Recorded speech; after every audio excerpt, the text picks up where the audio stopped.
So for you, what are the people that you're excited to watch, both for this joint practice, for the preseason game, and those can be a little different. Of the practice, of course, you want to see a little bit more work from your starters because that's the main time you're going to get to see them right now. Exactly, and I noted before the practice started today, that there was tweets going out that Mike Tomlin, the Steelers head coach, listed a bunch of starters that are not going to play on Saturday night. And a couple names included in that are T.J. Watt and Alex Highsmith. They're really good edge rushing duo. So how much do you think those two guys want to put on a show today, especially against our starters? So there's at least one near the end of practice, I think one other time when we're going to see some one-on-ones with the pass rushers, the offensive linemen and defensive linemen.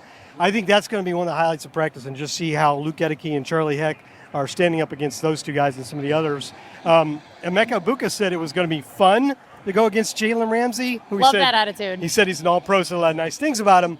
But it's going to be fun, and you look at the Steelers cornerback group, and it's Jalen Ramsey now in the nickel, the wily veteran Darius Slay, and a nice young player in Joey Porter Jr. So I think all of our receivers are going to get good action here and in the game.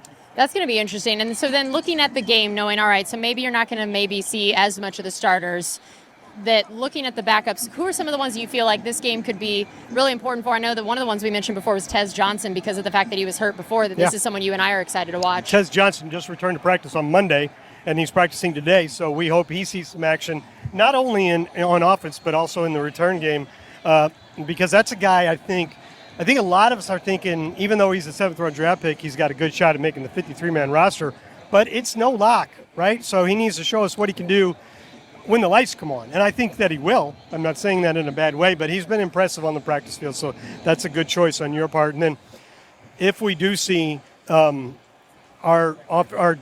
starters go, it'll be interesting to see the edge rushers for us, like Hassan Reddick, Yaya Diaby, Anthony Nelson, whoever else we got going there, because they have an interesting tackle situation for Pittsburgh in which they lost their left tackle, Dan Moore, in free agency. They moved their right tackle, who was a former first-round pick, Broderick Jones, to left tackle, and now their first-round pick from a year ago, Troy Fatuanu, is supposed to start at right tackle, but he missed all of one game last year due to injury. So their tackle situation is kind of a big question mark, and it'd be nice to see if we can test them. Yeah, that's going to be – so it sounds like kind of their edge and our edge, both in this practice and in the game, is going to be a really interesting thing to watch.